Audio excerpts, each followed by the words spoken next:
नमस्कार टीव्ही 9 मराठीमध्ये आपल्या सगळ्यांचं स्वागत। मी निखिला 2019 साठी लोकसभा निवडणुकांसाठी दुसऱ्या टप्प्याचं मतदान आज सकाळपासून सुरू आहे आणि आता अवघा 1 तास उरलेला आहे मतदानासाठी आणि विक्रमी मतदानाची नोंद जी आहे ती 3 वाजेपर्यंत बुलढाण्यामध्ये झालेली आहे। 45.94% मतदान बुलढाण्यामध्ये झालंय तर 3 वाजेपर्यंत साधारणतः ही टक्केवारी आपण या ठिकाणी पाहतोय। अकोल्यामध्ये 3 वाजेपर्यंत 45.39% मतदान जे आहे ते झालेलं आहे। अमरावतीमध्ये 3 वाजेपर्यंत 45.63% मतदान झाले। हिंगोलीमध्ये 49.13% मतदान झालेलं आहे।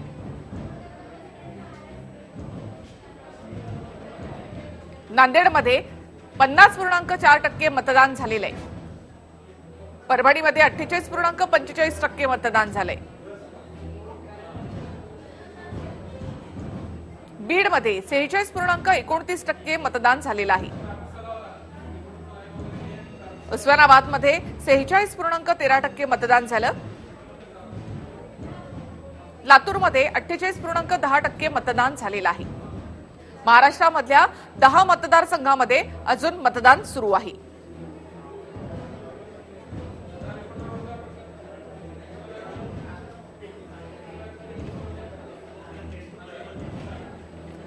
सगळ्याच मतदारसंघांमध्ये आमचे प्रतिनिधी उपस्थित आहेत आणि एकूण किती टक्के मतदान झालं ते आपण त्यांच्याकडून जाणून घेणार आहोत। आमचे प्रतिनिधी आपल्या सोबत आहेत। गजानन उमाटे आपल्या सोबत आहेत, त्याचबरोबर विलास आठवले आहेत, रोहित पाटील आपल्या सोबत आहेत सोलापूरमधून। सगळ्यात आधी सोलापूरमध्ये रोहित पाटील, किती टक्के साधारण मतदान झालंय, कसा रिस्पॉन्स वाटतो मतदानासाठी? निखिला, मतदानाला सकाळी 7 वाजल्यापासून सुरुवात झाला होता। मोठे मतदार जे आहेत ते मोठ्या उत्साहाने सकाळच्या सत्रात मतदान जे केले होतं। जवळपास मतदानाची टक्केवारी सकाळच्या सत्रात 25% पर्यंत गेली होती। त्यानंतर दुपारी सोलापुराचं तापमान जे आहे ते 42 अंशाच्या वर गेल्यामुळे मतदार जे आहे ते मतदार केंद्राकडे पाठ फिरवले होते। त्यामुळे आतापर्यंत सोलापूर लोकसभा मतदारसंघासाठी जवळपास 45% मतदान सध्या झालेलं आहे। नक्कीच विलास आठवले, नांदेडमधली लढत आहे, खरं तर इंटरेस्टिंग अशी लढत आहे। या ठिकाणी स्वतः अशोकराव त्या ठिकाणी आहेत आणि त्यामुळे देखील इथली चुरस आणखी वाढलेली होती। या सगळ्याचा परिणाम किंवा तिथे झालेला जो प्रचार असतो त्या सगळ्याचा परिणाम मतदारांवर देखील होत असतो आणि मोठ्या प्रमाणामध्ये लोक मतदानासाठी बाहेर पडत असतात। तर असे काही मुद्दे त्या ठिकाणी आले होते का किंवा त्यामुळे मतदारांमध्ये जास्त उत्साह दिसला का? नाही, 2 भाग खूप महत्वाचे आहेत। जसे महाराष्ट्रातल्या इतर लढती महत्वाच्या आहेत, पण नांदेडची लढत ही खूप महत्वाची आहे। अशोक चव्हाण प्रदेशाध्यक्ष आहेत आणि त्याचबरोबर प्रकाश आंबेडकरांनी पहिल्यांदा जी निवडणूक लढवली ती नांदेडमधून लढवली होती आणि त्याच्यामुळे इथला मुस्लिम बहुल मतदार आणि इतर वंचित आघाडीचे जे मतदार आहेत ते खूप महत्वाचे वोटर्स आहेत आणि अशोक चव्हाण आपली संपूर्ण ताकद जी आहे ती इथे लावताना दिसतात आणि मुस्लिम मतदारांमध्ये सकाळी 11-12 वाजेपर्यंत जे 20% मतदान होतं ते आता 3 वाजेपर्यंत 50%च्या वर गेलेलं आहे। गेल्या लोकसभेला एकूण 65% मतदान झालं होतं आणि दुपारचा जो वेळ होता तो मुस्लिम मतदारांनी जास्त मतदान करून बाहेर काढलेला आहे। आता 4 वाजलेले आहेत आणि आता जो खरा मतदार आहे तो आता बाहेर पडतोय, कारण ऊन खूप होतं, प्रचंड ऊन होतं, त्यामुळे ते आता बाहेर पडतात। या 2 तासामध्ये मला असं वाटतं की ही गेल्या वेळेपेक्षाही नांदेडमध्ये ही मतांची टक्केवारी वाढणार आहे 3 कारणामुळे। म्हणजे एक तर जातीनिहाय जे मतदान आहे ते कुठे ना कुठे खूप मोठ्या प्रमाणावर बाहेर पडायचं। दुसरं, अशोक चव्हाण अनेक वर्षापासून इथे सत्तेवर आहेत, त्यांच्या विरोधात एक वातावरण तयार होतं की काय। तिसरा महत्वाचा मुद्दा, जो मराठा मतदार आहे, जो काँग्रेसचाही आणि भाजपचाही आहे, तो सुद्धा अशोक चव्हाण त्यांना बाहेर काढतात आणि शिवसेना भाजप बाहेर काढतात, त्यामुळे मतांची टक्केवारी ही खूप मोठी होणार आहे। नक्कीच आणि त्याचा परिणाम कशावर होणार, कोणाकडे जाणार हे देखील पाहणं महत्त्वाचं ठरेल। अमरावतीमध्ये गजानन उमाटे आपल्या सोबत आहेत। गजानन, अमरावतीमधली लढत सुद्धा तेवढी चुरशीची आहे, काय वाटतं एकूणच किती मतदारांचा कल कसा वाटतो? मोठ्या प्रमाणामध्ये मतदार बाहेर पडले का उन्हानंतर सुद्धा? नक्कीच आत्ता मतदार जे आहे जे उन्हात थोडासा उत्साह कमी दिसला ते आता वाढायला लागलेला आहे. उत्साह लोक यायला लागलेले आहेत. 3 वाजेपर्यंत साधारणतः 45% जास्त मतदान झालं आणि 2014च्या 16व्या लोकसभेचे जर आपण आकडेवारी बघितलं तर 62% अमरावती लोकसभा मतदारसंघात मतदान झालं होतं. यावेळेसची टक्केवारी वाढण्याची शक्यता याचं कारण असं की 3 वाजेपर्यंत 45%पेक्षा जास्त झाला आणि उरलेले आता 2-2.5 तासामध्ये साधारणतः 15% जास्त मतदान होईल. कारण की दुपारच्या वेळेस लोक उन्हामुळे बाहेर पडले नव्हते, आता बाहेर पडत आहेत. आणि सगळ्यात महत्त्वाचं जर मतदानाची टक्केवारी वाढली तर आतापर्यंतच्या देशातल्या निवडणुकांचा इतिहास आहे, जेव्हा जेव्हा मतदानाची टक्केवारी वाढत असते तेव्हा परिवर्तन होत असतं, हा इतिहास आहे. त्यामुळे यावेळेस काय होणार अमरावती लोकसभा मतदारसंघात हे सगळ्यात महत्त्वाचं आहे. जर मतदानाची टक्केवारी 62% जास्त गेली आणि दुसरं महत्त्वाचं गणित असं आहे की जो उमेदवार आहे त्याला अँटी इन्कम्बन्सीचा फटका बसणार का, कारण की इथे आनंदराव अडसूळ विरुद्ध नवनीत राणा अशी थेट लढत आहे, दोघांमध्ये लढत आहे. त्यामुळे हा एक मुद्दा उपस्थित केला जातोय की अँटी इन्कम्बन्सीचा फटका बसेल का आणि जे मतदानाची टक्केवारी वाढणार आहे ती कोणाच्या बाजूने जाणार, कारण की त्यावर जे आहे जय पराजयाचं गणित अवलंबून असणार आहे. दुसरं महत्त्वाचं या ठिकाणी आहे की वंचित आघाडीचा उमेदवार आहे, बीएसपीचा उमेदवार आहे. आतापर्यंत बीएसपीनं चांगले मतं घेतले होते, परंतु यावेळेस काय होतं, कारण की मतांचं जे काँग्रेस राष्ट्रवादीचे हक्काचे मतं आहेत, महाआघाडीचे हक्काचे मतं आहेत, ते जर त्या मतांची जर विभागणी झाली तर त्याचा फटका कुठेतरी नवनीत राणाला बसू शकतो आणि त्याचा थेट फायदा आनंदराव अडसूळ यांना होऊ शकतो. परंतु विभाजन होणार का आणि टक्केवारी वाढलेली कोणाच्या पदरात जाणार यावर सगळं इथलं गणित अवलंबून आहे. परंतु ही लढत जी आहे ती नवनीत राणापेक्षा शिवसेनेसाठी जास्त प्रतिष्ठेची आहे, कारण की उद्धव ठाकरे असो, मुख्यमंत्री असो, केंद्रीय मंत्री नितीन गडकरी असो, सगळ्यांनी प्रतिष्ठापणाला लावली होती, इथे सभा घेतल्या, प्रचार केला. त्यामुळे सगळ्यात जास्त महत्वाची लढत ही शिवसेनेसाठी आहे आणि दोघांमध्येच लढत आहे. जी नक्कीच गजानन, आणि आपण पाहिलं आणि त्यामुळे मतदानाची टक्केवारी देखील वाढते. हे दृश्य काही आपण पाहतो इथे. आपण लोक मोठ्या प्रमाणामध्ये नांदेडमधली ही दृश्य आहेत आणि मोठ्या प्रमाणामध्ये इथे लोक जे आहेत ते मतदानासाठी बाहेर पडताना आपण पाहत होतो. दुपारच्या वेळी सुद्धा अशा प्रकारे मतदानासाठी गर्दी होताना पाहायला मिळालेली आहे. उन्हाचा पारा 40 पार केलेला आहे आणि अशा वेळेला दुपारच्या वेळेला थोडासा मंदावलेला वेग जो आहे तो आत्ता कुठे थोडासा वाढतोय. शेवटच्या टप्प्यामध्ये, शेवटच्या 1 तासामध्ये मोठ्या प्रमाणामध्ये मतदान जे आहे ते होत असतं, हे आपण नेहमीच पाहतो.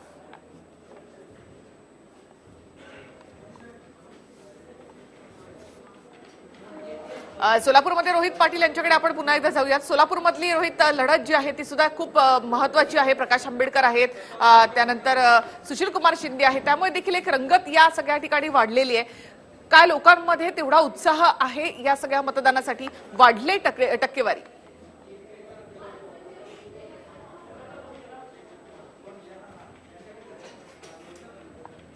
मध्ये निवडणूक होतात त्याच अतिशय महत्त्वाचा सोलापूर लोकसभा मतदारसंघ सुद्धा आहे, कारण देशाचे माजी गृहमंत्री, माजी मुख्यमंत्री सुशील कुमार शिंदे, शिवाय जातीय समीकरण एकत्रित केलेले बहुजन वंचित आघाडीचे नेते प्रकाश आंबेडकर आणि राजकारणात प्रथमच विद्यमान खासदाराला डावलून डॉक्टर जयसिद्धेश्वर शिवाचार्यांची उमेदवारी भाजपाने दिली. त्यामुळे तिघांमध्ये प्रमुख अशी तिरंगी लढत होत आहे. जात, धर्म आणि सर्वधर्म समभाव, प्रकाश आंबेडकरांकडून जातीचा फॅक्टर, शिवाय भाजपाकडून धर्माचे बाब पुढे केलं जात आहे आणि सुशीलकुमार शिंदेकडून सर्वधर्म, हे 3 मुद्दे, विकासाचे मुद्दे बाजूला ठेवून जात, धर्म आणि सर्वधर्म या गोष्टीवरतीच एकूणच प्रचार असेल किंवा प्रचारातले मुद्दे असतील यावर सोलापुरात प्रचार केला गेला होता. सकाळच्या सत्रात मतदार जे आहेत ते मोठ्या उत्साहानं मतदानासाठी बाहेर पडले होते. जवळपास सकाळच्या सत्रात 9-10 वाजताची जर आकडेवारी बघितली ती 25 ते 30% पोहोचलेली होती. त्यानंतर दुपारच्या सत्रामध्ये 42 अंशाच्या वरती तापमान गेल्यानंतर गेल्या 8 दिवसापासून सोलापुरामध्ये 42 अंशाच्या वरती तापमान चाललेलं आहे. त्यामुळे उन्हामुळे लोक जे आहेत ते मतदानासाठी बाहेर पडले नाही. आता शेवटच्या या काही तासामध्ये लोक जे आहेत ते मतदानासाठी बाहेर पडतील. जवळपास 60% जास्त सोलापुरात मतदान होईल.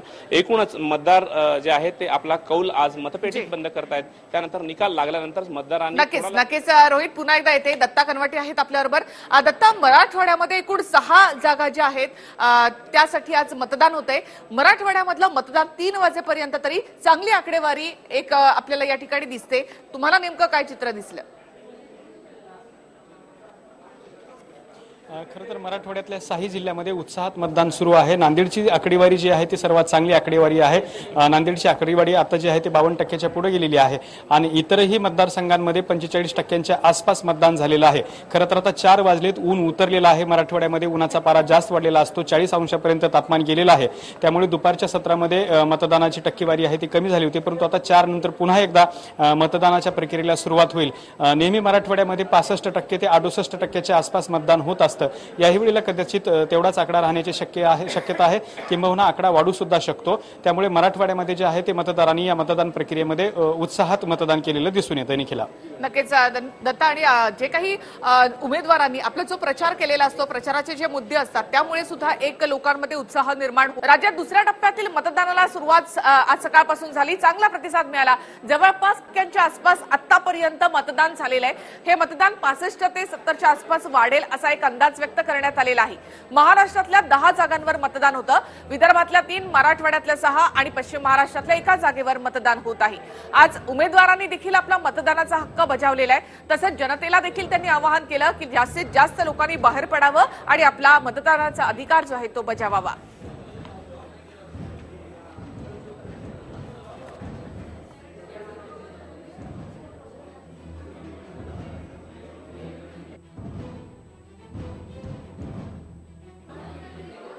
राज्यातील 10 लोकसभा मतदारसंघांमध्ये आज मतदान होत होतं। वैशिष्ट्य म्हणजे काही मतदारसंघावर एक वेगळी अनोखी अशी बाब देखील समोर आली। लोकांनी जास्तीत जास्त मतदानासाठी बाहेर पडावं यासाठी या सखी या मतदारसंघामध्ये मतदार केंद्रावर कशा प्रकारे व्यवस्था करण्यात आली होती ते तुम्ही पहा। तर इथे स्वागत करणारी रांगोळी घालण्यात आली होती। लग्न मंडपाप्रमाणे मंडप या ठिकाणी घालण्यात आला होता। आरोग्य सुविधा कक्ष देखील या ठिकाणी होता आशा कर्मचाऱ्यांचा। आणि त्यानंतर जे कोणी या ठिकाणी मतदानासाठी येत होते तर त्याला खरंच राजा असावा असा भास व्हावा यासाठी त्याला इथे वेगळं स्वागत त्याचं या ठिकाणी करण्यात आलेलं आहे।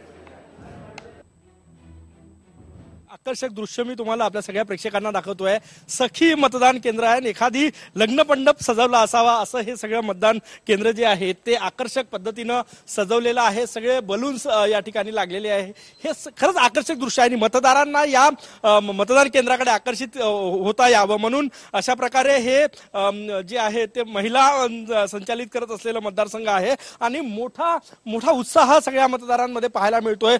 17% पेक्षा जास्त मतदान झालं आणि ही टक्केवारी वाढेल। दुसरं महत्त्वाचं म्हणजे आज जसं पहिल्या टप्प्यात ऊन होती तसं उन्हाचा तडाखा आज पाहायला मिळत नाही आणि त्यामुळे मतदारांची टक्केवारी जी आहे ते आणखी काही प्रमाणात वाढण्याची शक्यता आहे। आणि लोक सकाळपासून म्हणजे मी ज्या मतदान केंद्रावर सकाळपासून जाऊन आलो त्या मतदान केंद्रावर गर्दी पाहायला मिळाली। या ठिकाणी काही लोक आलेले आहे आणि दुसरं वैशिष्ट्य म्हणजे या ठिकाणी सगळ्या महिला कर्मचारी ज्या आहेत त्या या मतदान केंद्राचं संचालन करत आहे। आपण ही दृश्य जे आपण बघितलं तर सगळे कर्मचारी जे आहे ते महिला आहे आणि सगळ्या महिलांकडून ऑपरेट केलं जात आहे आकर्षक पद्धतीनं। हा म्हणजे इथे ही लोकशाहीचा सगळ्यात मोठा महोत्सव होत आहे। तो हॉल जो आहे तो छान बलून्स लावलेले आहे, पडदे लावलेले आहे आणि आकर्षक दृश्य म्हणजे प्रत्येक विधानसभेत एक मतदान केंद्र असं आहे, सखी मतदान केंद्र त्याला नाव दिलेलं आहे, ज्याला आकर्षक पद्धतीने सजवलेलं आहे। सर्वसामान्य लोकांनी कुठल्या मुद्द्यांवर मतदान केले कारण की आनंदराव अडसूड विरुद्ध नवनीत राणा असा थेट सामना आहे। बहुजन वंचित आघाडी आणि बीएसपीचे उमेदवार फार काही मतांची विभागणी करणार असं चित्र ग्रामीण भागात तरी दिसत नाही। फक्त अमरावतीमध्येच नाही तर नांदेडमध्ये देखील अशाच एक प्रकार पाहायला मिळाला। नांदेडच्या वजिराबाद हे मतदान केंद्र होतं। प्रवेश करताना बघा काय होत होतं, इथे मतदार येत होते आणि त्यांना इथे ओवाळलं जात होतं आणि त्यांचं स्वागत केलं जात होतं। आपण स्वतः कुठेतरी राजा आहोत असा एक भाव या जनतेच्या मनामध्ये या ठिकाणी मतदार राज्याच्या मनामध्ये इथे निर्माण होत होता। मत दिल्यानंतर पहा, तुम्हाला सगळ्यांना सेल्फी काढायला आवडतो आणि इथे देखील तुम्हाला सेल्फी काढण्याची सोय करून देण्यात आली होती। अशा प्रकारे फ्रेम मध्ये राहून प्रत्येक जण आपला सेल्फी देखील घेत होता। मात्र हे मतदान झाल्यानंतर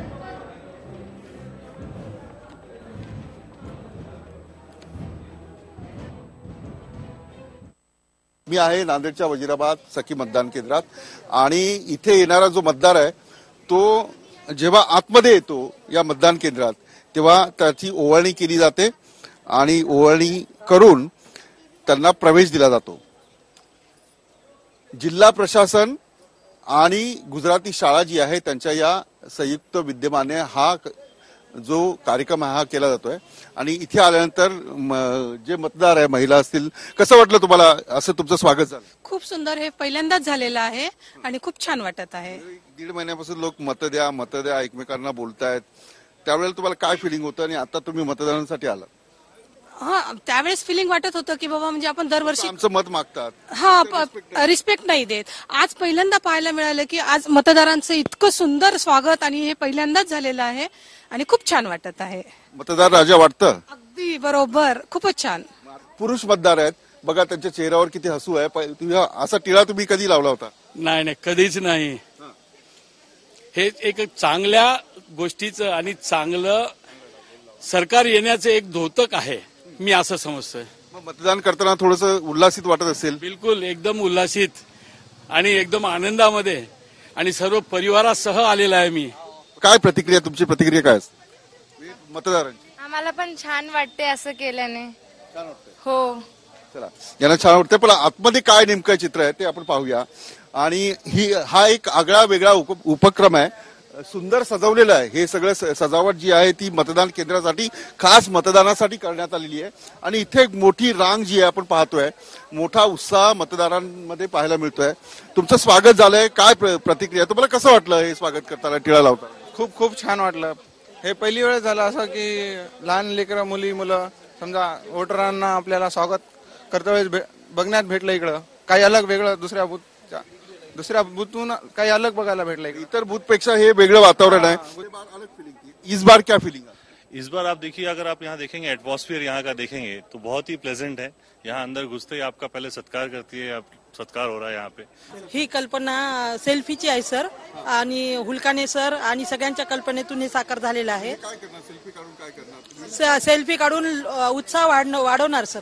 मतदारांचा उत्साह वाढवण्यासाठी एक सेल्फीचा आहे. सदाजी आपके साथ मेरा एक सेल्फी हो जाए. चलो चला, एक आपण सेल्फी काढूया आणि मतदान करा, अशा प्रकारचं आव्हान आपण संपूर्ण महाराष्ट्राला करूया. कारण मतदान केल्यानंतर आपला नेता निवडला जातो आणि हे नेते जे आहेत, हे खासदार जे आहेत, ते आपलं सरकार चालवत असतात.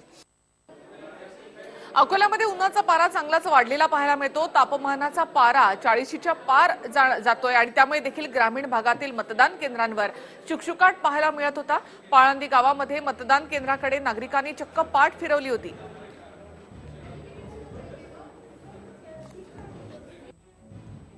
अकोला लोकसभा मतदारसंघामध्ये आज मतदान सुरू आहे, परंतु उन्हाचा पारा वाढला असल्यामुळे मतदान प्रक्रियेला कमी प्रतिसाद मिळत आहे. आपण बघू शकता की आपल्या समोर पाळोदी या गावचं हे मतदान केंद्र आहे. या मतदान केंद्रामध्ये सध्या शुकशुकाट पसरलेला आपल्याला पाहायला मिळतोय. ऊन खूप वाढलंय, त्याच्यामुळे लोक जे आहेत ते मतदान करण्यासाठी घराच्या बाहेर पडायला तयार नाहीत. त्यामुळे सुद्धा मतदान प्रक्रियेवरती परिणाम झालेला आहे. सकाळी खरं तर मतदान या मतदार केंद्रामध्ये भरपूर झालं, संध्याकाळून सुद्धा मतदान होण्याची शक्यता आहे, परंतु दुपारी 1 वाजल्यापासून मतदान प्रक्रिया खूप हळूहळू सुरू आहे, कारण नागरिक या ठिकाणी येत नाहीत उन्हामुळे. याच पाळोदी गावातले एक नागरिक आता आपल्या बरोबर आहेत. काका, काय सांगाल तुम्ही? खूपच शुकशुकाट पसरलाय, लोक दिसत नाहीयेत. बरोबर आहे, सकाळी मतदान होतं, आता उन्हाच्यामुळे लोक यायला मागेपुढे करतात, कारण उन्हाचा जो पारा आहे हा खूप वाढलेला आहे. त्याच्यामुळे बहुतेक 4-4:30 नंतर थोडासा अजून प्रभाव वाढेल असा अंदाज आहे. उन्हाचं तापमान आणखी वाढण्याची शक्यता आहे? आता ते कसं आहे, आज सध्या तर आहेच, कारण सध्या 1-1:30 वाजलेला आहे. आता सध्याचं प्रमाण वाढलेलंच आहे. अजून 1-2-3 पर्यंत साधारणतः हा उन्हाचा पारा असाच राहील असा अंदाज आहे. पण ऊन खूप वाढतंय. गावातली पाण्याची वगैरे परिस्थिती कशी आहे? नाही, पाणी नाही पिण्यासाठी. नाही, पाण्याचा म्हणजे इथे जवळजवळ 1-1.5 महिना झाली पाणी नाही आहे. पाण्यामुळे कसं करतात गावातले लोक? आणि टँकर विकत घेतो आम्ही. टँकरनं पाणी येतं? विकत घेतो आम्ही. विकत घेता? गव्हर्नमेंट टँकर पाठवत नाही का? नाही, गव्हर्नमेंटचे टँकर बंद आहेत ना. अच्छा, ते येत नाही. ते नाही. आणि उन्हामुळे हा सगळा परिणाम चालला? उन्हामुळे. तर अशा पद्धतीने आपण बघू शकता की पुन्हा एकदा हे मतदान केंद्र आपण पाहू शकतो की खूप शुकशुकाट पसरलेला आहे. नागरिकांनी मतदान प्रक्रियेकडे पाठ फिरवली आहे. कदाचित दुपारी 4-4:30 नंतर या ठिकाणी नागरिक रांगा लावतील, मतदान करतील, परंतु सध्या मात्र उन्हामुळे या ठिकाणी शुकशुकाट पसरलेला पाहायला मिळतोय. कॅमेरामन अमित आडेसह दत्ता कानवटे, TV9 मराठी, अकोला. वंचित बहुजन आघाडीचे प्रमुख आणि उमेदवार देखील प्रकाश आंबेडकर यांनी देखील आपलं मतदान या ठिकाणी केलेलं आहे. ही दृश्य आपण थेट पाहतोय. त्यांनी देखील आपला मतदानाचा हक्क बजावलेला आहे. प्रकाश आंबेडकर वंचित बहुजन आघाडीकडून अकोला आणि सोलापूर या दोन्ही जागांवरून लढतायत. प्रकाश आंबेडकर सध्या या ठिकाणी मतदान करताना आपण त्यांना इथे पाहतोय। वंचित आघाडीमुळे आणि प्रकाश आंबेडकर यांच्या उमेदवारीमुळे अकोला आणि सोलापूर या दोन्ही जागांवर चुरस निर्माण झालेली आहे। सोलापूरमध्ये डॉक्टर जयसिद्धेश्वर शिवाचार्य महास्वामी, सुशीलकुमार शिंदे काँग्रेसचे आणि प्रकाश आंबेडकर यांच्यामध्ये इथे तिरंगी लढत होते, तर अकोल्यामध्ये संजय धोत्रे, हिदायतुल पटेल आणि प्रकाश आंबेडकर यांच्यामध्ये तिरंगी लढत या ठिकाणी होते। प्रकाश आंबेडकर यांच्या एंट्रीमुळे ही लढत जी आहे ती आणखी चुरशीची बनली आहे। प्रकाश आंबेडकर यांनी देखील आपला मतदानाचा हक्क बजावलेला आहे।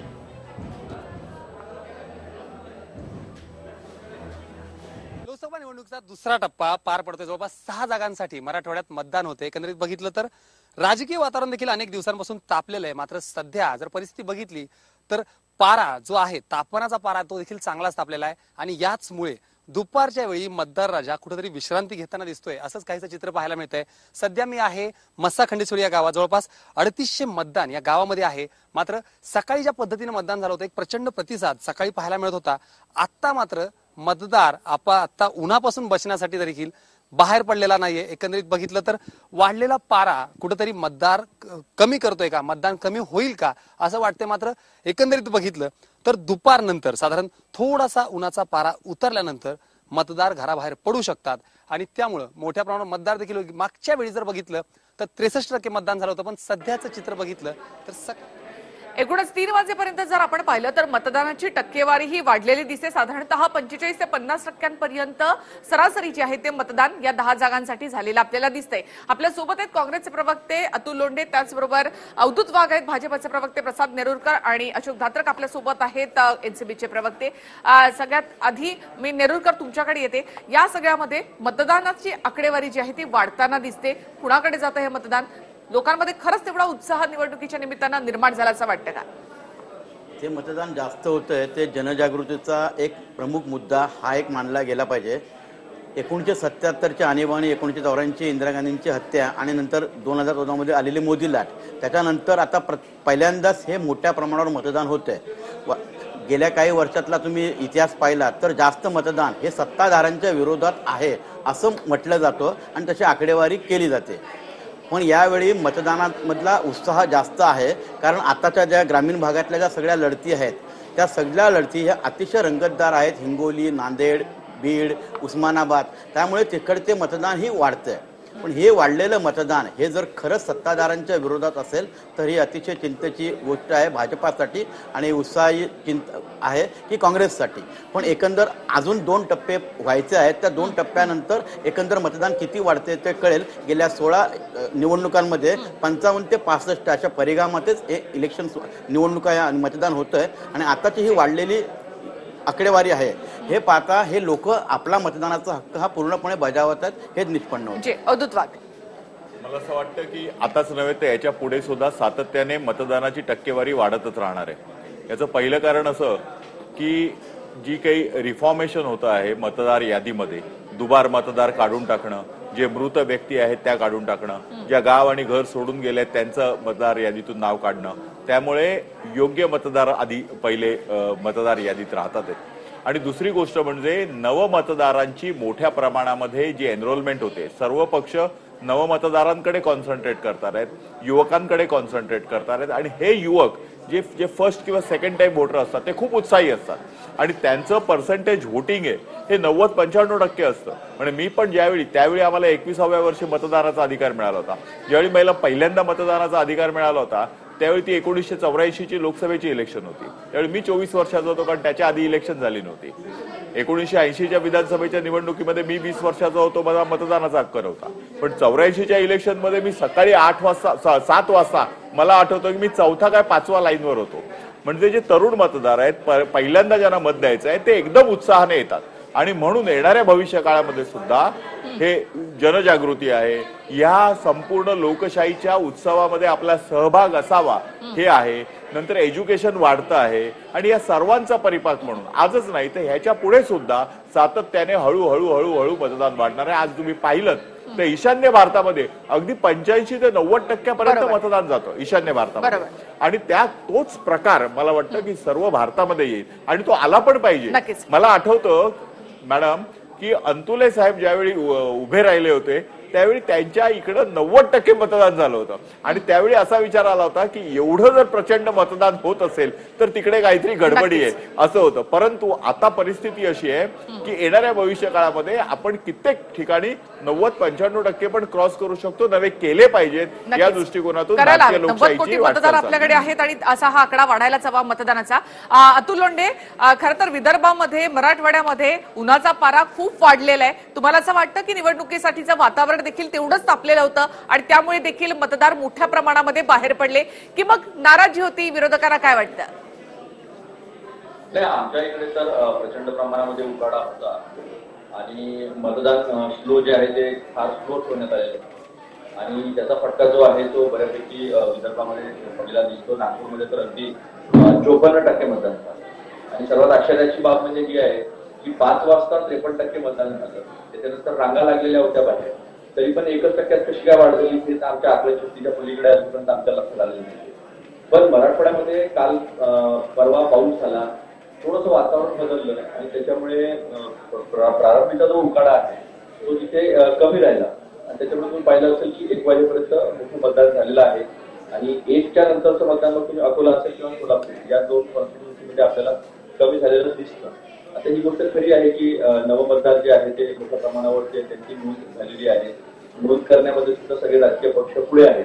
पण एवढं नक्की आहे की मतदान जेव्हा मोठ्या प्रमाणावर होतं तो अँटी इन्कम्बन्सीचा एक प्रकारच असतो आणि प्रचाराची पातळी कुठपर्यंत आलेली आहे हे सुद्धा आपण पाहिलेलं आहे. कशा पद्धतीचे स्टेटमेंट येतात आहे त्यामुळे ती अँटी इन्कम्बन्सी जी आहे ती स्पष्टपणे रिफ्लेक्ट होते आहे. त्याचा सुद्धा जो आहे तो हा एक इम्पॅक्ट आपल्याला दिसतो आहे आणि मी जे पाहिलं फील्डवर फिरलो मी बऱ्याच ठिकाणी. कालपर्यंत मी नांदेडमध्येच होतो आणि आजही तिकडनं आलो आणि नागपूरमध्ये सुद्धा चंद्रपूर वर्धा इकडे सुद्धा पाहिलं. तर तरुणांचा उत्साह जो आहे तो खरंच आपल्याला दिसतो आहे मतदानामध्ये. त्याचं प्रतिबिंब जे आहे ते निकालावर पडलेलं दिसेल आपल्याला. नक्कीच. एक महत्वाची बातमी आपल्याकडे आहे आणि ती म्हणजे परभणी, लातूर, नांदेड आणि सोलापूर या ठिकाणी बऱ्याचशा गावांमध्ये गावकऱ्यांनी मतदानावरच बहिष्कार टाकलेला आहे. परभणी, लातूर, नांदेड, सोलापूरमध्ये बहिष्कार टाकण्यात आला. मराठवाड्यामधली ही सगळी गावं आहेत आणि सोलापूर आहे पश्चिम महाराष्ट्रातलं. गावाचा विकास न झाल्यामुळे या गावकऱ्यांनी अशा प्रकारे मतदानावरच बहिष्कार घातलेला आहे. मतपरिवर्तन करण्याचा प्रयत्न सध्या या गावकऱ्यांचा करण्यात आलेला आहे. मात्र गावकरी काही बदले नाहीयेत. आम्हाला मूलभूत सुविधा देखील देण्यात आल्या नाहीत असा आरोप करत या गावकऱ्यांनी मतदानावरच बहिष्कार घातला. गावातल्या या लोकांनी आम्हाला जर मूलभूत सुविधाही मिळत नसतील तर आम्ही मतदान का करू असं म्हणत मतदानावर बहिष्कार घातलाय. मीडियानं तसंच प्रशासकीय यंत्रणेनं देखील या लोकांची समजूत घालण्याचा प्रयत्न केलेला आहे. मत किती मोलाचं आहे हे सांगण्याचा प्रयत्न केला. मात्र तरी सुद्धा गावकरी मात्र बधत नव्हते. काही ठिकाणी गावकऱ्यांना मतदान केंद्रापर्यंत आणण्यात यश देखील आलेलं आहे. परभणी, लातूर, नांदेड आणि सोलापूर ही दृश्य आपण पाहतोय. बऱ्याचशा गावांमध्ये बहिष्काराचा असा बोर्ड देखील लावलेला होता आणि आम्ही मतदानच करणार नाही असा त्यांचा पवित्रा होता. अधिक माहिती आपण घेऊयात आमचे प्रतिनिधी सचिन गव्हाणे यांच्याकडून. सचिन, गावातल्या या सगळ्याच ग्रामस्थांनी मतदान करायलाच नकार दिला. खरं तर नोटा असतो पर्याय त्या सगळ्यामध्ये, मात्र तरी सुद्धा बहिष्कार टाकून आपल्याकडे लक्ष वेधण्याचा प्रयत्न केला गावकऱ्यांनी. ही जी माहिती आहे बहिष्कार टाकल्याची, गेल्या 5-6 दिवसांपासून या गावकऱ्यांच्या ज्या आहेत त्या बातम्या आपण पोहोचवत होतो की त्यांनी बहिष्कार टाकलेला आहे. त्यांनी गावोगावी जे आहेत ते गावाच्या जिथे मुख्यद्वार असतं तिथे देखील बोर्ड लावले होते की आम्ही बहिष्कार टाकतोय. तिथले जे स्थानिक प्रश्न आहेत, पाण्याचा प्रश्न असेल, त्यानंतरला तिकडच्या इलेक्ट्रिसिटीचा प्रश्न असेल, या छोट्या छोट्या मुद्द्यांना घेऊन त्यांनी बहिष्कार टाकलेला आहे. काही गावांमधील प्रकल्पग्रस्त जे आहेत त्यांनी देखील बहिष्कार टाकलेला आहे. कुठेतरी लोकशाहीमध्ये मतदानाचा हक्क तुमच्याकडे असतो आणि तो बजावावा यासाठी निवडणूक आयोग असेल आणि इतर सगळ्या यंत्रणा ज्या आहेत त्या लोकांना जे आहेत ते आव्हान करत असतात की तुम्ही मतदान करा. परंतु लोकशाहीच्या या सगळ्यात मोठ्या उत्सव म्हणतो आपण ज्याला, त्याला कुठेतरी लोक मतदान करत नसल्यामुळे कुठेतरी गालबोट लागलेला आपल्याला पाहायला मिळत आहे. बहिष्काराचा मार्ग आहेच, परंतु मतदानाच्या पेटेतून त्याला कुठेतरी वाचा आपण फोडणं महत्वाचं आहे. मतदानावरती बहिष्कार टाकणं हे किती संयुक्तिक आहे हे देखील याचा विचार या ग्रामस्थांनी करायला. धन्यवाद सचिन. सोलापूर, परभणी आणि लातूर या ठिकाणी काही गावातल्या ग्रामस्थांनी या मतदानावरच बहिष्कार टाकला होता. हे दुर्दैवी आहे की मूलभूत सुविधा या गावांमध्ये अजूनही पोहोचलेल्या नाहीत आणि म्हणून गावकऱ्यांचा हा रोष या ठिकाणी दिसून आलेला आहे. मात्र मतदान हे मोलाचं असतं आणि त्यामुळे तुमच्या मतदानातून तुम्ही ते व्यक्त करायला हवं होतं खरं तर, मजे असेल तर. अवधूत वाघ, आता परभणी, सोलापूर, नांदेड या सगळ्या भागामध्ये या गावकऱ्यांनी, काही गावकऱ्यांनी तिकडे बहिष्कार टाकला. त्यांचं म्हणणं होतं आम्हाला फक्त मूलभूत सोयी पाहिजेत, म्हणजे रस्ते, पाणी, वीज एवढंच आम्हाला हवं, अजून त्या गावांमध्ये पोहोचलं नाही. तुम्ही म्हणता विकासाची गंगा आम्ही आणली. अतिशय दुर्दैवाची गोष्ट आहे. कोणीही या मतदानाच्या प्रक्रियेमध्ये बाहेर राहणं हे दुर्दैवाची गोष्ट आहे, शर्मनाक गोष्ट आहे आणि ती सर्वांसाठी, या लोकशाहीमध्ये जे जे सहभागी आहेत त्या सर्व पक्षांसाठी, सर्व यंत्रणांसाठी ही वाईट गोष्ट आहे, हे मी सर्वप्रथम नमूद करतो. परंतु ज्यावेळी आपण बहिष्कार टाकतो त्याची फलनिष्पत्ती काय होते याचा पण आपण जरा बघितला पाहिजे. लोकशाहीमध्ये समजा 100 मतदार आहेत आणि त्यातल्या 90 जणांनी बहिष्कार टाकला आणि 10 जणांनी मतदान केलं तरी त्या 10 जणांच्या मतदानावर मनुष्य निवडून येऊ शकतो. त्यामुळे मतदान केलं किंवा न केलं याने मतदानाची संपूर्ण प्रक्रिया बंद पडत नाही. मी तुम्हाला एक उदाहरण देतो. ज्यावेळी आसाममध्ये एक फार मोठं आंदोलन आसू आणि आसाम गणसंग्राम परिषदेने राबवलं होतं त्यावेळी संपूर्ण आसाममध्ये त्यांनी बहिष्कार घातला होता मतदानावर. त्यावेळी आपले माजी राष्ट्रपती होते फखरुद्दीन अली अहमद, त्यांच्या पत्नी आसाममधनं उभ्या राहिल्या होत्या काँग्रेसच्या तिकिटावर. त्यावेळी संपूर्ण लोकसभेमध्ये, त्यांच्या लोकसभेच्या मतदारसंघामध्ये बहिष्कार घातला होता. फक्त 139 मतं पडली होती मिसेस फखरुद्दीन अली अहमदना आणि 139 मतं पडून त्या लोकसभेमध्ये खासदार गेल्या.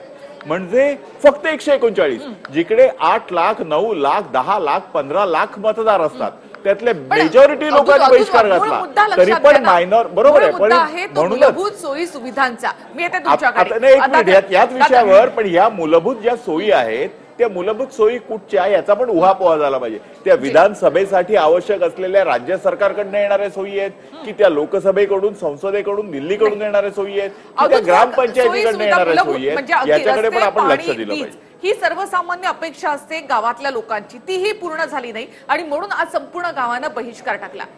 खरं म्हणजे निखिला, या आपण आता हे सगळं विश्लेषण राज्यभराचं जे दाखवत आहेत 10 मतदारसंघाचं किंवा काल झालेल्या 7 मतदारसंघाचं किंवा पुन्हा तुम्ही दाखवाल होणाऱ्या मतदारसंघात, प्रशासनाकडून प्रयत्न केला जातोय की आपण मतदान करा, हा लोकशाहीचा उत्सव आहे, लोकशाहीचा जागर आहे, लोकशाहीचा सण आहे. पण याचबरोबर तेच प्रशासन, मग निवडणूक आयोग असू शकेल किंवा मग राज्यामध्ये काम करणारं मंत्रालय असू शकेल, स्थानिक पातळीवर काम करणारं महानगरपालिका, नगरपालिका असेल किंवा केंद्रामध्ये असेल, मग हेच प्रशासनानं या ठिकाणी त्यांच्या त्या मूलभूत सुविधेच्या बाबतीमध्ये का लक्ष घालू नये हा महत्त्वाचा एक प्रश्न उभा राहतो. अवधूतजी म्हणाले त्या गोष्टी अगदी योग्य आहे, मी त्यांच्या मताशी सहमत आहे की बहिष्कार घालून आपण काय मिळवणार आहोत. की काही ठिकाणी आपण आता सांगितलं 3 मतदारसंघामध्ये काही गावांनी बहिष्कार घातला, पण इतर ठिकाणच्या मतदानावर निकाल लागण्यापासून थांबणार नाहीये. एक आहे की त्यांची भावना आहे की निदान याच्यातून आमच्या समस्यांकडे, आमच्याकडे आम्ही लक्ष वेधून घेऊ. पण प्रशासनाच्या माध्यमातून या गोष्टी की जे कोणी राज्यकर्ते असतील, कुठलाही पक्ष असो, त्यांनी या गोष्टीवर प्रशासनावर कमांड ही व्यवस्थितरित्या पाहिली पाहिजे. एक निखिला, मी थोडासा एक वेगळ्या विषयाकडे लक्ष वेधू इच्छितोय की आपण आता पाहतो की उन्हाचा पारा 42%, 40% वाढत जातो. एप्रिल मे मध्ये परीक्षा आटोपलेल्या असतात, मे महिन्याची सुट्टी लागलेली असते. तर याच्यामध्ये निवडणूक आयोगानं कुठंतरी एक विचार केला पाहिजे.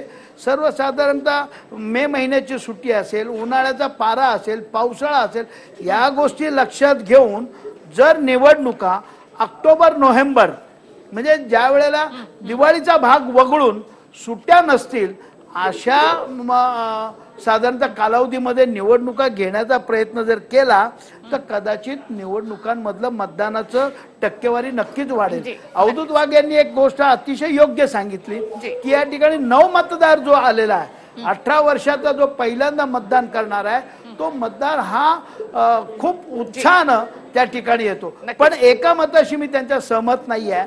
त्यांनी सांगितलं की जी मतदार यादी अद्ययावत झाली आहे, दुबार मतदार, मृत झालेले मतदार, हे मतदार काही दुबार जरी असतील किंवा कुठेतरी एक ठिकाणी मतदान करू शकतील. किंवा मयत झालेला मतदार हा काय मतदानाला येणार नाही, उलट त्याच्यामुळे घटण्याची शक्यता आहे, वाढण्याची नव्हे. त्याच्यामुळे अद्ययावत झालेल्या यादीमुळे ही वाढण्याची टक्केवारी काय योग्य वाटत. आता फक्त मतदानासाठी 1 तास आणि 15 मिनिटं राहिलेली आहेत आणि अशा वेळेला महाराष्ट्रातील विदर्भातील 3 आणि मराठवाड्यामधील 6 आणि पश्चिम महाराष्ट्रातील 1 जागेसाठी आता अजून मतदान सुरू आहे. उन्हा थोडी उतरलेली आहेत आणि त्यामुळे देखील आता मतदार बाहेर पडतायत आणि मतदान करतायत. त्यामुळे पुन्हा एकदा मतदाराची ही आकडेवारी जी आहे ती वाढण्याची शक्यता आहे. ही काही दृश्य आपण पाहतो. आज सकाळी सगळ्याच उमेदवारांनी आपलं मत दिलेलं आहे, आपला अधिकार या ठिकाणी बजावलेला आहे आणि लोकांना देखील आवाहन केलं की तुम्ही देखील बाहेर पडा आणि आपलं मत या ठिकाणी द्या. लातूरमध्ये देखील काँग्रेसचे आमदार अमित देशमुख, माजी आमदार दिलीपराव देशमुख, एकूणच संपूर्ण जे देशमुख कुटुंब आहे त्यांनी आपला मतदानाचा हक्क बजावलेला आहे. हे संपूर्ण आपण पाहतो, हे देशमुख कुटुंब आहे आणि त्यांनी लातूरमध्ये आपला मतदानाचा हक्क बजावलेला आहे. लातूर लोकसभा ही राखीव प्रवर्गासाठी आहे, त्यामुळं या निवडणुकीमध्ये काँग्रेस पक्षानं अतिशय एकजुटीनं ही निवडणूक लढली आणि पक्षाचा कार्यक्रम विचार लोकांपर्यंत पोहोचवण्याचा प्रयत्न केला आणि भारतीय जनता पक्षाचं जे देशात आणि राज्यात सरकार आहे याचं अपयश, कारण सामान्य माणसाला काहीही मिळालेलं नाही, हे आम्ही लोकांपर्यंत घेऊन जाण्याचा प्रयत्न केला आणि लोकांचा प्रतिसाद हा दांडगा आहे असं दिसतोय. ब्रेक नंतर पुन्हा एकदा स्वागत. थेट आपण जाऊयात अतुल लोंढेंकडे. अतुलजी, अर्थात आता आपण पाहिलं की काही गावांनी या निवडणुकीवरच बहिष्कार घातला होता. माझा मुद्दा होता खरं तर तो विकासाचा. या संपूर्ण निवडणुकीमध्ये विकासाचाच मुद्दा खूप महत्वाचा होता का? तो ठळकपणे समोर आला का?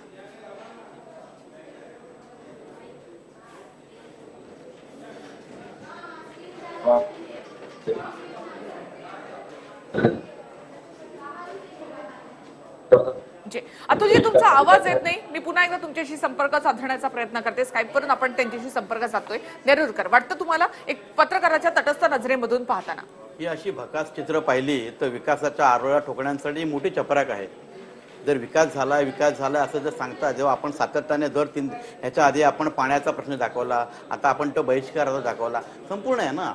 ग्रामीण भारतामध्ये मोदींनी लोकांना गॅस कनेक्शन दिले, वीज दिली आणि काही गरिबांना घरं दिली, म्हणजे देशाचा विकास झाला का? तर नाही. आता हे वाढलेलं मतदान आहे ना, ते आमच्या मते ही एक सत्ताधाऱ्यांच्या विरोधातली चीड आहे, आपण फसवणूक घेण्याची एक भूमिका आहे, असा एक ठोकताळा मानू शकतो. कारण 2014मध्ये जेव्हा मोदी लाट आली होती, त्या मोदी लाटेला कारणीभूत तत्कालीन सरकार आणि त्यांनी केलेल्या चुका आणि त्यांनी केलेले भ्रष्टाचार कारणीभूत होते. आणि आता बरोबर त्याच्या विरोधात ही गोष्ट आहे की गेल्या 5 वर्षामध्ये फक्त गाजरच दाखवलेली आहेत, फक्त आश्वासनच दाखवलेली आहेत, पुढे काहीच नाही होत आहे. पण तरी आता विरोधकांकडे ही ठोस अशी काही भूमिका नाही. विरोधक देखील काय करतात, त्यांच्याकडे मुद्देच नाही. दोघांकडे ते राफेल आणि बाकी 3-4 मुद्द्यांशिवाय काय नाही. विकासाच्या नावावर अतिशय शून्य प्रचार झाला. नक्कीच. अवधूत वाघ, मी तुमच्याकडे येते.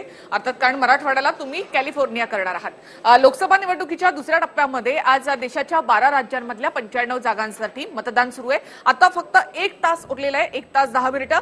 वेगवेगळ्या राजकीय पक्षांच्या नेत्यांनी आपला मतदानाचा हक्क बजावलाय. HD कुमारस्वामी कर्नाटक, कमल हसन, निर्मला सीतारामन यांनी देखील मतदान केलंय. P चिदंबरम, रजनीकांत, पलानीस्वामी तामिळनाडूमध्ये त्यांनी देखील आपला मतदानाचा हक्क बजावलेला आहे. नक्कीच. अवधूत वाघ, विकासाचा मुद्दा होता. तुम्ही मगाशी लोकांनी मतदान करावं किंवा त्यावर बहिष्कार घालू नका हे सगळं मान्य, मात्र तरी सुद्धा खूप महत्वाचा मुद्दा होता. मराठवाड्यामध्ये आता तुम्ही म्हणताय की आम्ही तुमचा कॅलिफोर्निया करू. बघा, असं आम्ही भारतीय जनता पक्षाचा कुठेही असं म्हणणं नाहीये की या संपूर्ण देशाचा विकास झालेला आहे. आमचं असं कुठेही म्हणणं नाहीये की सर्व गरिबी दूर झालेली आहे. परंतु 2014 पासून 2019 पर्यंत गेल्या साधारण 5 वर्षाच्या कालावधीमध्ये पंतप्रधान नरेंद्र मोदी आणि NDA सरकारने नेटाने प्रयत्न केले. गेली 32 कोटी लोक जी आतापर्यंत ज्यांना बँकिंगचा दरवाजा माहीत नव्हता त्यांना जनधन योजनेतून बँकांपर्यंत आणलं आणि स्वतः राजीव गांधी म्हणायचे, वरून सोडलेला 1 रुपया खाली 15 पैशामध्ये येतो, 85 पैसे झिरपतात, आपण डायरेक्ट टू बेनिफिशियरी बेनिफिट्स आणल्या. हा विकासाचे हे मार्ग नाहीत का? तुम्ही ज्यावेळी म्हणता की गरिबांना आम्ही सबसिडाईज आणि कित्येक वेळा फ्री असे LPG सिलेंडर्स दिले. एन्व्हायरमेंट प्रोटेक्शन नाहीये का? हे गरीब स्त्रियांना ही मदत नाहीये का? पंतप्रधान घरांच्या योजनेमधून सर्व लोकांना, अगदी अर्बन गरीब जे आहेत त्यांना 2,69,000 रुपयापर्यंतची जी मदत पोहोचवली जाते, 5 लाख रुपयापर्यंतचे विमा पॉलिसीज नव्हे तर मेडिकलच्या सर्व सोयी पुरवल्या जातात. याच्यामध्ये काही नाहीये का? शेवटी गेल्या 70 वर्षामध्ये जो बॅकलॉग आहे, या देशाची 130-140 कोटी लोकसंख्या आहे, एवढा पसरलेला आणि विस्तीर्ण देश आहे, त्याच्यामध्ये एकाच दिवशी सगळेजण मर्सिडीज गाडी बंद फिरतील हे स्वप्न आम्ही पण दाखवलं नाही. जुमला, गाजर, भकास आणि विकास याच्यावर कोटी करणं सोपं आहे. सगळ्या मुद्द्यांकडे मी येते. जी नक्कीच अब्दुल वाघ या मुद्द्यांकडे येते, कारण अच्छेदींचं स्वप्न देखील तुम्हीच दाखवलं होतं. जी एक छोटासा ब्रेक इथे आपण घेऊयात आणि ब्रेक नंतर मतदानासाठी फक्त आता काही मिनिटं शिल्लक राहिलेली आहेत आणि त्यामुळे देखील काय नेमकं होतं, किती टक्के मतदान होतं ते देखील आपल्या प्रतिनिधीकडनं आपण जाणून घेणार आहोत. एक छोटासा ब्रेक इथे घेऊयात, लगेच परत येऊया. हा व्हिडिओ तुम्हाला आवडला असेल तर असे आणखी व्हिडिओ पाहण्यासाठी TV9चं YouTube चॅनल सबस्क्राईब करा, बेल बटन दाबा. ताज्या घडामोडींसाठी लॉग ऑन करा TV9marathi.com.